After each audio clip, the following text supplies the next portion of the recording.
పూర్వరంగంలో senior journalist, అలాగే మాజీ వ్యవసాయ శాఖ మంత్రి, వైఎస్ఆర్సీపీ నాయకులు కురసాల కన్నబాబు గారు. సార్ నమస్కారం సార్. సార్ జాయిన్ అవుతారు త్వరలోనే. సార్ ముఖ్యంగా ఇవాళ అంశం ఏంటంటే ఏపీలో ఆక్వా రైతుల సమస్యల మీద ఫీడ్ కంపెనీలు విపరీతంగా రేట్లు పెంచేసాయి సార్. దాని మీద జగన్మోహన్ రెడ్డి గారు చాలా స్ట్రాంగ్గా ఒక మాట అన్నారండి. ఏపీఎస్ఏడిఏ అంటే అప్సడా అనేటువంటిది, అది ముఖ్యమంత్రి చైర్మన్గా ఉండేటువంటి సంస్థ, రెగ్యులేటరీ నియంత్రణ సంస్థ. ఆ సంస్థకు తెలియకుండా ఈ ఫీడ్ కంపెనీలు ఏవైతే ఉన్నాయో అవి ధరలు ఎలా పెంచుతాయి అంటే, ఈ మాట చెప్పడం వల్ల మీరు ఎవరిని మోసం చేయదలుచుకున్నారు అని చెప్పేసి చాలా స్ట్రాంగ్గా ఆయన చెప్పారండి. చంద్రబాబు ప్రభుత్వం ఈ రెగ్యులేటరీ సంస్థను ఉద్దేశపూర్వకంగానే నిర్వీర్యం చేశారు అనేటువంటి మాట కూడా అన్నారండి. ఈ అంశం మీద అంటే ఎందుకు అనాల్సి వచ్చిందంటే, ఇక్కడ ఆయన పైగా దీని మీద ఉద్యమిస్తాను కూడా. సో ఒకవేళ ప్రభుత్వం దిగి రాకపోతే ఉద్యమిస్తామని చెప్పి అని అన్నారు. అసలు ఇక్కడ గమనించాల్సింది ఏంటంటే, విజ్ఞాపనలకి, హెచ్చరికలకి, ఉద్యమాలకి అయినా సరే ప్రభుత్వం దిగి వస్తుందా, లేదు ఉద్యమించినా కూడా వినకపోతే పరిస్థితి ఏంటి అనేది సరే మనం మాజీ మంత్రివర్యులు మనతో పాటు ఉన్నారు కాబట్టి ఆయన అడిగి తెలుసుకుందాం. కానీ అసలు దీని పూర్వరంగం ఒకసారి చూసుకుంటే 2019 నుంచి 2024 వరకు కూడా ఆక్వా ఇండస్ట్రీ అంటే రొయ్యల సాగు, ఈ రొయ్యల సాగు ఎలా అంటే చాలా భారీగా విస్తరించింది. ముఖ్యంగా చెప్పాలంటే ఇది మన జగన్మోహన్ రెడ్డి గారి హయాంలోనే ఇది బాగా విస్తరించినటువంటి పరిస్థితి. సో ఒక రకంగా చెప్పాలంటే దేశంలోనే ఒక దశలో ఆక్వా క్యాపిటల్గా కూడా పేరు తెచ్చుకున్నటువంటి పరిస్థితి అనమాట. అంటే ఒక రకంగా చెప్పాలంటే ఈ రొయ్యల సాగు, ఈ ఫీడ్ కంపెనీలు, ప్రాసెసింగ్ యూనిట్లు, అసలు చాలా వ్యవసాయ భూములను కూడా అప్పుడు కొంతమంది పర్యావరణవేత్తలు కూడా ఆందోళన వ్యక్తం చేశారు. కానీ అయినా సరే భారీ స్థాయిలో ఈ ఆక్వా రంగం అనేటువంటిది విస్తరించింది. ఎగుమతులు బ్రహ్మాండంగా విస్తరించాయి. చెప్పాలంటే అసలు దేశంలోనే ఒక రకంగా చెప్పాలంటే నంబర్ 1 స్థాయికి 2019, 2024 మధ్యలో ఒక నంబర్ 1 కింద అది మారింది అని చెప్పాలి. అది ఆక్వా రంగానికి ఉన్నటువంటి ప్రత్యేకత. అలాంటిది ఈ 19-24 మధ్య కాలంలో అసలు ఇది ఎలా పెరిగింది అనేది బ్రీఫ్గా మనం రేఖామాత్రంగా కనుక ఒకసారి చూసుకున్నట్టయితే, దేశంలో దీనికి సంబంధించి ఆంధ్రప్రదేశ్ ప్రభుత్వం అంటే అప్పటి ప్రభుత్వం ప్రత్యేకమైనటువంటి శ్రద్ధ వహించడం, అప్పుడు బహుశా ఈయనే మన మంత్రిగా కూడా ఉన్నారు కన్నబాబు గారు, అతిపెద్ద రొయ్యల ఉత్పత్తిదారుగా ఈ సముద్ర ఉత్పత్తుల ఎగుమతుల్లో చాలా కీలకంగా వ్యవహరించినటువంటి ప్రాంతాల వారిగా కూడా చూసుకుంటే నెల్లూరు, భీమవరం, కాకినాడ, కృష్ణా జిల్లా, బాపట్ల, కోనసీమ జిల్లాలు ఇవన్నీ కూడా ఆక్వా హబ్బులుగా మారాయి ఆ రోజుల్లో.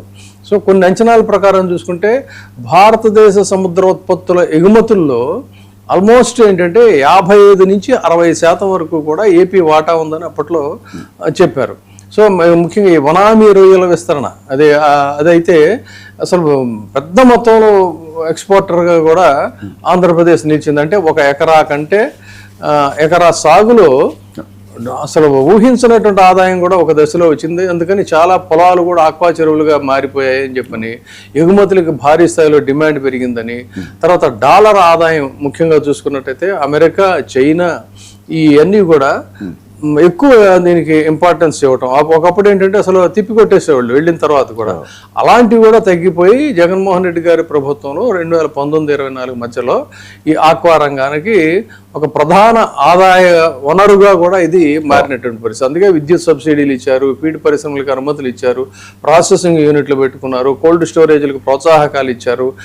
ఇలా మొత్తంగా ఈ ఆక్వా క్లస్టర్లు, ఫిషింగ్ హార్బర్లు, వాటికి సంబంధించినటువంటి ఇన్ఫ్రాస్ట్రక్చర్స్, వాటికి సదుపాయాలు, ఎగుమతులకు సంబంధించినటువంటి ఫెసిలిటీసు, ఇవన్నీ కూడా ముఖ్యంగా frozen shrimp process sea food అనేటువంటిది, వాటికి సంబంధించి కూడా మనం చెప్పినట్టుగా అమెరికా, చైనా, జపాన్, యూరప్ ఈ దేశాలకి చాలా భారీ స్థాయిలో ఆ రోజున ఎగుమతులయ్యాయి. అంటే 24 నాటికి వేల కోట్ల రూపాయల విదేశీ మారక ద్రవ్యం ఈ ఫ్రోజన్ రొయ్యల ఎగుమతుల ద్వారా రాష్ట్ర ఆర్థిక వ్యవస్థలో వచ్చింది. సో ఈ ఫీడ్బ్యాక్ కంపెనీలు పెరుగుదల అనేటువంటిది కూడా పెరిగింది. ఆక్వా ఫీడ్ మార్కెట్ బాగా పెరగటం వల్ల ప్రధానమైనటువంటి కంపెనీలు ఏది నా దగ్గర ఉన్న డీటెయిల్స్, అవంతి, ఏదో సిపి ఆక్వా అని చెప్పని, ఇట్లా ఇవన్నీ కూడా కొన్ని లిస్టులు ఉన్నాయి. అంటే ఇంత స్థాయిలో ఆ రోజున ఈ ఆక్వా అనేటువంటిది వేల ఎకరాల వ్యవసాయ భూములు సైతం ఆక్వా చెరువులుగా మారినటువంటి పరిస్థితుల్లో ఒకవైపు తీవ్రమైనటువంటి విమర్శలు కూడా వచ్చాయి. ఏది పర్యావరణవేత్తలు వీళ్ళంతా ప్రత్యేకంగా గోదావరి, కృష్ణా, నెల్లూరు ప్రాంతాల్లో వ్యవసాయ భూములు ఆక్వాలుగా మారిపోతున్నాయని చెప్పని అన్నారు. కానీ ఉపాధి పరంగా చూసుకున్నట్టయితే ఉపాధి కూడా బాగానే పెరిగిందని చెప్పుకోవాలి. ఆక్వా రంగం వల్ల చెరువులు, ఐస్ ఫ్యాక్టరీలు, ట్రాన్స్పోర్ట్ ప్రాసెసింగ్ యూనిట్లు ఇవన్నీ కూడా పెరిగినటువంటి పరిస్థితి. సో ఆ విధంగా ఉపాధి కూడా పెరిగింది. అంతర్జాతీయ స్థాయిలో కూడా ఏపీకి ఒక ప్రత్యేకమైనటువంటి గుర్తింపు వచ్చింది.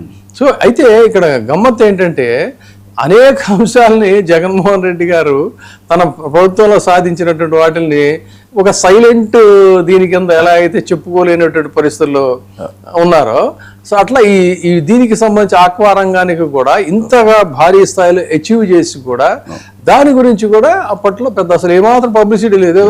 మనం చేస్తున్నాం, వాళ్ళు చేసుకుంటున్నారు అన్నట్టుగా ఉంది. కానీ ఇంత విస్తృత స్థాయిలో ఒక ప్రపంచంలోనే దీనికి ఒక గుర్తింపు, దేశంలోనే #1 ఆక్వా హబ్గా రావటం.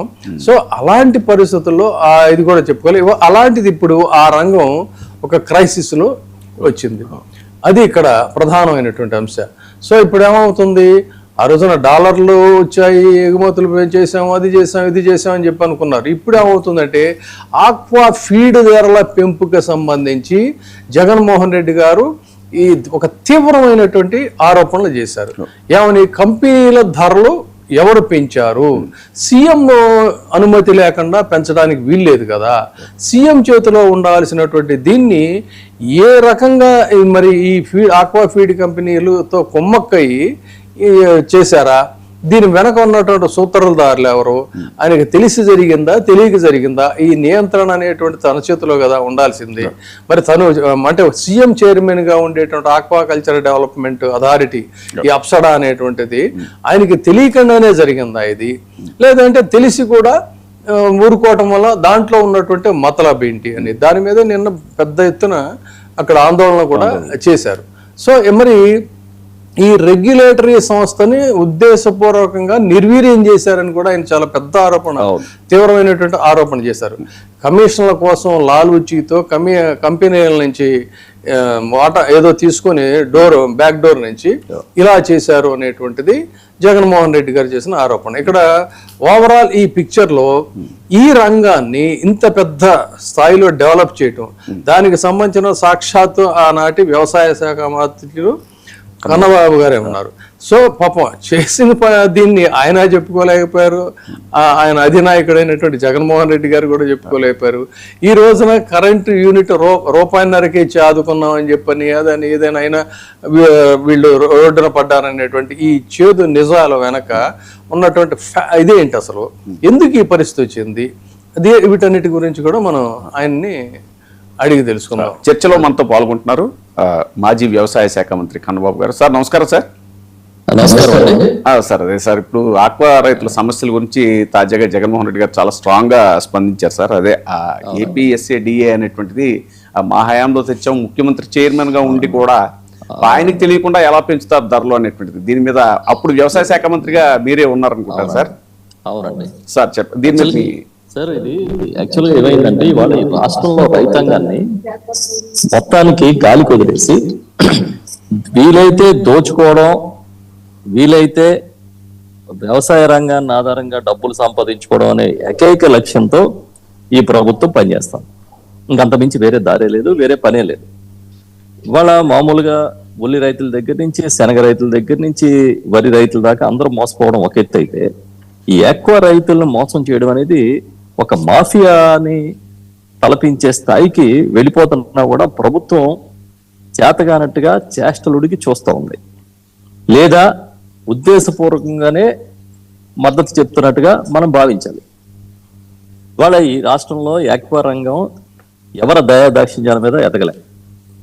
కేవలం రైతులు వాళ్ళ ఇంట్రెస్ట్ తో దీన్ని స్టార్ట్ చేసి ప్రభుత్వాల సహకారం లేకపోయినా కూడా పెద్ద ఎత్తున దీన్ని సాగు చేస్తున్నప్పుడు, ఈ రొయ్యల పెంపకం అనేది ఒక పరిశ్రమ స్థాయికి చేరినప్పుడు జగన్మోహన్ రెడ్డి గారు 2019 ముందు పాదయాత్రలో వాళ్ళకి ఒక హామీ ఇచ్చారు. ఈ రంగాన్ని నేను నాదుకుంటా, ఈ రంగంలో ఒడిదుడుకుల్ని తగ్గించడం కోసం రైతులకు అండగా నిలబడతానని హామీ ఇచ్చి, ఆ హామీ ప్రకారం ఓపెనర్ కరెంట్ ఇస్తానని, మేతల ధరల్ని నియంత్రిస్తానని ఇవన్నీ కూడా చెప్పారు. చెప్పిన తర్వాత అధికారంలోకి వచ్చిన వెంటనే చెప్పింది చెప్పినట్టుగా చేశారు.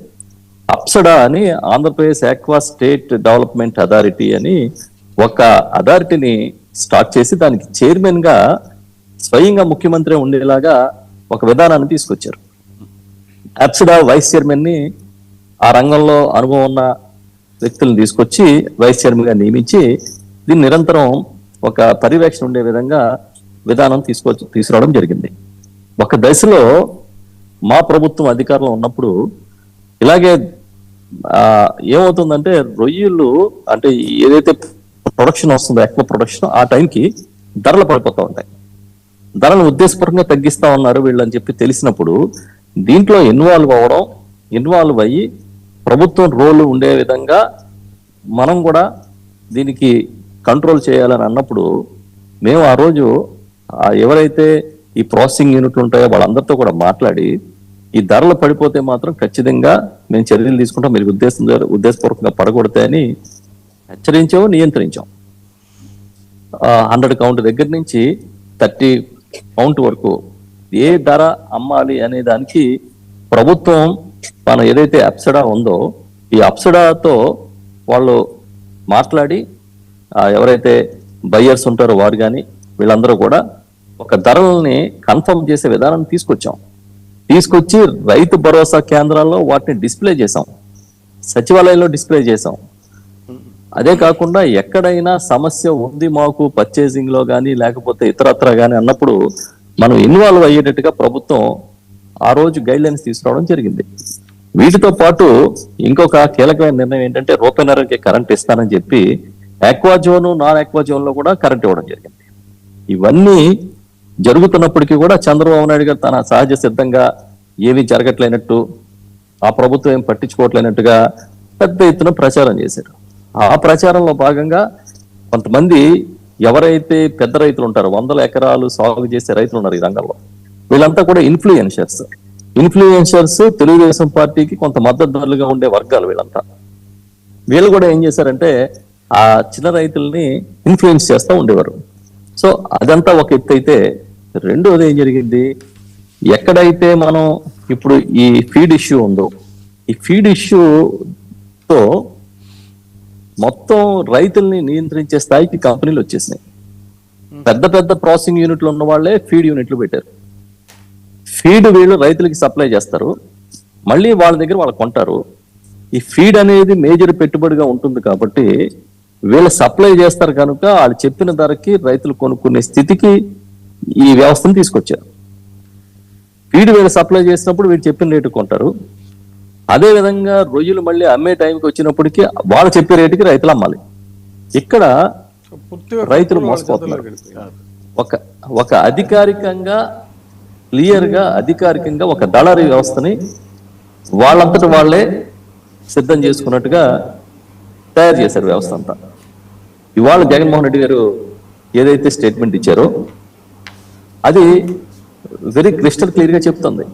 ఇప్పుడు ప్రభుత్వం జోక్యం లేకుండా ముఖ్యమంత్రి గారు యాప్సడా చైర్మన్ గా ఉండే వ్యవస్థ ఉన్నప్పటికీ, మంత్రి దీంట్లో ఇన్వాల్వ్ అయి ఉన్నప్పటికీ ఎందుకు వారికి తెలియకుండా కంపెనీలు ధరలు పెంచుతాం నిర్ణయం తీసుకుంటాయి.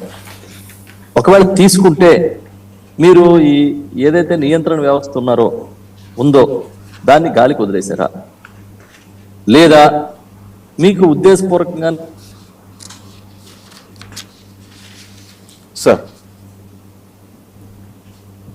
ఆడియో ప్రాబ్లం వచ్చినట్టు అది చెప్పాలి. ఆడియో ప్రాబ్లం వచ్చినట్టుంది సార్. 40% అండ్ అబోవ్ ఆంధ్రప్రదేశ్ నుంచి ప్రొడ్యూస్ అవుతుంది. ఆంధ్రప్రదేశ్ లోనే ఇది మొత్తం ప్రాసెస్ అవుతుంది. దీన్ని మనం విదేశాలకి అమెరికా నుంచి చైనా దాకా ఎక్స్పోర్ట్ చేస్తున్నాం.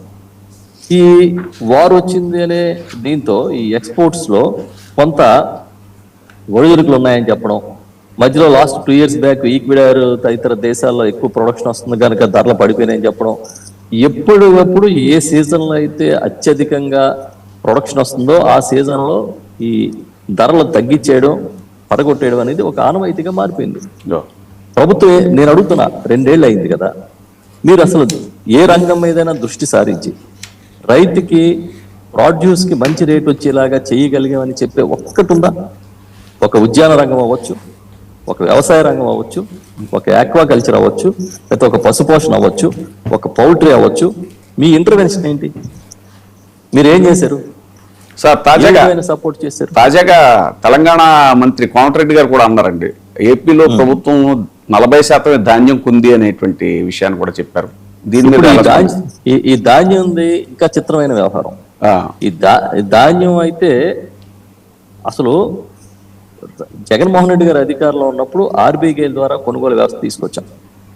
ఆయన చాలా పర్టికులర్, ఏ మిల్లుకి ఏ ధాన్యం రైతు దగ్గర నుంచి ఎవరు కొనాలనే దానికి ఒక వ్యవస్థను క్రియేట్ చేసి ఆర్బీకేకి వెళ్ళి మా ధాన్యం అమ్ముతానని కానీ చెబితే అక్కడ అగ్రికల్చర్ అసిస్టెంట్ ఆ పొలంలోకి వెళ్ళి దాన్ని నమోదు చేసుకుని వితిన్ 48 hours అమ్మేలాగా చేసి 48 hours to 72 hours వాళ్ళకి డబ్బులు వచ్చే విధంగా చేశారు. సిఎంఆర్ ప్రకారం ఆ మిల్స్కి ర్యాండమ్గా పంపించే కార్యక్రమం చేశారు. ఇప్పుడు ఈ ప్రభుత్వం ఏం చేసింది? వాళ్ళ ఇష్టం, ఏ మిల్ అయినా కొనుక్కోవచ్చు, ఎవరికెవడైనా అమ్ముకోవచ్చు. అది కాకుండా ఇంటర్ డిస్ట్రిక్ట్ పర్చేజ్కి పెద్ద మిల్లులకు అనుమతి ఇచ్చారు. మొన్న వారం రోజుల క్రితం ఒక ఇష్యూ నడిచింది. గుంటూరు కృష్ణా జిల్లాలో సిఎంఆర్ కింద ధాన్యాన్ని ఈస్ట్ గోదావరిలో పెద్ద మిల్లులు కొనుగోలు చేసే కార్యక్రమానికి డైరెక్ట్గా ఆదేశాలు ఇచ్చారు, ఆర్డర్స్ ఇచ్చేశారు. ఆ మిల్లులన్నీ కూడా ఈ ప్రభుత్వంలో ముఖ్యమైన పాత్రలో ఉన్న నాయకుల బంధువులకు సంబంధించిన వాళ్ళు కూడా దాన్ని మొత్తం ఆపరేట్ చేస్తున్నారు అనేది పెద్ద పెద్ద వార్తలు వచ్చినాయి, పెద్ద డిస్కషన్ అయింది. దీని మీద రైతుల్లో ఆందోళన జరిగింది. ఇవాళకి సిఎంఆర్ కాకుండా అండర్ రేట్గా అమ్ముతున్న పరిస్థితి ధాన్యం ఉంది. కాకపోతే ఏమైందంటే ఈ సీజన్ అనుకూలంగా ఉండడం, అనుకున్న దానికన్నా కొద్దిగా దిగుబడి మెరుగ్గా ఉండడం వల్ల రైతు సరే ఏదో వచ్చిందిగా ఇంకో ఎకరానికి ఒక 50 బస్తాలు వస్తుంది అనుకుంటే ఇంకొక 5 బస్తాలు ఎక్కువైంది, దానికి సరిపోయింది, లేకపోతే మనం అనుకున్న మేరకు ఆదాయం వచ్చిందని దీంట్లో ఉండడం వల్ల ఇవాళ అన్రెస్ట్ మీకు బయటికి కనిపించట్లేదు. కానీ ఏదైతే జగన్మోహన్ రెడ్డి గారు దళారీ వ్యవస్థను నిర్మూలించాలనుకున్నారో ఆ దళారీ వ్యవస్థను మళ్ళీ అఫీషియల్ గా మీరు పెంచి పోషిస్తున్నారు అనే పరిస్థితి ఇవాళ ఈ రాష్ట్రంలో కనిపిస్తుంది. ఏ రంగం తీసుకోండి, ఏ ప్రొడ్యూస్ చూసుకోండి. మేము నాకు బాగా గుర్తు, 2019లో అధికారంలోకి వచ్చి ప్రమాణ స్వీకారం అయిన తర్వాత ఫస్ట్ డే జగన్మోహన్ రెడ్డి గారు నన్ను పిలిచారు అగ్రికల్చర్ మినిస్టర్ గా. పిలిచి 2 టాస్క్లు ఇస్తున్నాను. ఒకటి టొబాకో ధరలు పడిపోకుండా చూడాలి, 2 ఆయిల్ పామ్ ధరలు పెంచాలి అని చెప్పినప్పుడు మేమేం చేసాము, స్వయంగా నేనే ఆ గుంటూరులో టొబాకో బోర్డులో మీటింగ్ పెట్టాం. మీటింగ్ పెట్టి ఆ మీటింగ్కి ఎవరైతే బయ్యర్స్ ఉంటారో వాళ్ళని, రైతుల్ని, రైతు సంఘాలని అందరినీ పిలిచి, టొబాకో బోర్డు అధికారులను కూడా పిలిచి అక్కడ కూర్చోబెట్టి మీటింగ్లు పెట్టి ఆ మీటింగ్లో దాని ధరలు పెరిగేటట్టుగా డెసిషన్లు తీసుకున్నాం. ఆ తర్వాత కోవిడ్ వచ్చిందనే పేరుతో టొబాకో ధరలు పడగొడితే ఆ రోజు జగన్మోహన్ రెడ్డి రోటే చెప్పారు, ప్రభుత్వం ద్వారా కొనేద్దామని చెప్పారు. మేమందరం ఆశ్చర్యపోయాం ఆ మీటింగ్లో. ఎలా కొంటాము, కొనడానికి ఉన్న మనకున్న ఇన్ఫ్రాస్ట్రక్చర్ లేదు అని అంటే లేదు, కొనాల్సిందంటే వితిన్ 48 hours కొనుగోలు చేశాం. ఆ రోజు కొనుగోలు చేసినప్పుడు ఇవాళ సీఎంఓ సెక్రటరీగా ఉన్న ప్రద్యుమ్న గారు కమిషనర్, ఆయన తెలుసు, కావాలంటే ప్రభుత్వాన్ని కనుక్కోమనండి. ఇవాళ ఏమైంది, టొబాకో ఆ రోజుకి ఈ రోజుకి పొగాకు రైతులు పడిపోయి కొనే దిక్కు లేక రైతులు రోడ్ల మీదకి వచ్చి అల్లరి చేసే పరిస్థితి, బాధపడే పరిస్థితి, ఆందోళన చేసే పరిస్థితి వచ్చింది. అదేవిధంగా శనగ రైతులు, అదేవిధంగా మొక్కజొన్న రైతు అయితే మీకు తెలుసు 2400 రూపాయల వరకు కొనాల్సిన మొక్కజొన్న 1600కి 1650కి కొంటూ ఉంటే జగనమ్ముకోలేక ఏం చేయాలో తెలియక ఇవాళ చాలా దారుణమైన ప్రజల్లో మొక్కజొన్న రైతులు ఉన్నారు. అదేవిధంగా శనగ రైతు, ఏ రైతులు కలపండి, ఫలానా రైతాంగానికి మేము మేలు చేసామని చెప్పి బల్లగుద్ది మాట్లాడగానే కెపాసిటీ వాళ్ళకుందా? ఏది చెప్పినా ఒకటే ఆవు కాంపోజిషన్ లాగా మీరు ఏవి అడగండి జగన్మోహన్ రెడ్డి గారి వైపు వేలు పెట్టి చూపిస్తారు. జగన్నామ స్మరణ ఆయనదే తప్పు అన్నట్టుగా, ప్రభుత్వాందే తప్పు. తాజాగా కోమటిరెడ్డి వెంకటరెడ్డి గారు చేసినటువంటి ఆ కామెంట్ ఏదైతే ఉందో 40% మాత్రమే ధాన్యం కొనుగోలు చేశారని, దాని మీద కూడా ఎక్కడ కిమ్మనట్లేదండి ఎందుకంటారు సార్? అది వాస్తవమే కదా. ఇప్పుడు అధికారిక లెక్కలు చెప్తాయి. ఇప్పుడు ఏమన్నా మాట్లాడితే బాగా ఎక్కువ నోరున్న వ్యవస్థని నడుపుతున్నారు. మీడియా వాళ్ళ చేతిలో ఉంది, సోషల్ మీడియా విస్తృతంగా ఉంది. దాని తోడు విరుచుకుపడే నాయకులు చాలా మంది ఉన్నారు ఆ పార్టీలో. క్యారెక్టర్ అసాసినేషన్ చేస్తారు, కేసులు పెడతారు. ఏదైనా అడుగుతుంటే ఈ మధ్యన ప్రెస్ మీట్లు పెట్టిన మీద కూడా కేసులు పెట్టే కార్యక్రమం చేస్తున్నారు. ప్రెస్ నోట్లు రిలీజ్ చేసిన దాని మీద కూడా కేసులు పెడుతున్నారు. ఏదో మొత్తం ఒత్తిడి చేసి అణగదొక్కి బలవంత పెట్టి ప్రజల గొంతులు నొక్కి బతుకుదామనే ప్రయత్నం చేస్తున్నారు తప్ప అంతమంది ఏం కనిపించట్లే. హలో లక్ష్మణ అని రైతులు బాధపడుతూ ఉంటే ఒక్క ప్రొడ్యూస్ కాదు, అన్ని రకాల పంటలు, రొయ్యలు, చేపలు మొదలు పెడితే, మీకు పౌల్ట్రీ ఫార్మర్స్ మొదలు పెడితే, ఉల్లి, టమాటా, అరటి రైతుల దాకా పలానా రైతుకి ఇవాళ గిట్టుబాటు ధర దొరుకుతోంది ఈ రాష్ట్రంలో, ఇవ ప్రభుత్వం ఇంటర్వెన్షన్ చేసి ఇది చేసిందని ఒక్కటి చూపించమనండి. ప్రభుత్వం ఇంటర్వెన్షన్ ఈ పంట విషయంలో ఇది చేసామని చెప్పమనండి. ఆ రోజు జగన్మోహన్ రెడ్డి గారు సంవత్సరానికి 3,000 కోట్ల రూపాయలు ఇంటర్వెన్షన్ ఫండ్ పెట్టి ఆక్వా రైతుల సమస్య విషయంలో జగన్మోహన్ రెడ్డి గారు తీవ్ర స్థాయిలో ఉద్యమిస్తా ఉన్నారు కదా సార్, ప్రభుత్వం దిగొస్తుందంటారా? దాని కార్యాచరణ ఎలా ఉండొచ్చు అంటారు? ఈ రోజు 15వ తేదీన ఒక మీటింగ్ ఏదో ప్రభుత్వం పెడుతూ ఉంది బయ్యర్స్ తో. దీంట్లో డెసిషన్ ఫైనల్ తుది నిర్ణయం తీసుకుంటాం అని చెప్తున్నారు. ఒకవేళ కానీ అది తుది నిర్ణయం తీసుకుని రైతులు బాధపడని పరిస్థితి ఉంటే మేము కూడా బాధ్యతాయుతంగా ఉంటాం. లేదనుకుంటే ఖచ్చితంగా రైతుల పక్షాన బాధ్యత తీసుకుంటాం. కాదే నాకున్న బేసిక్ నాకు కొంచెం ఈ స్పోర్ట్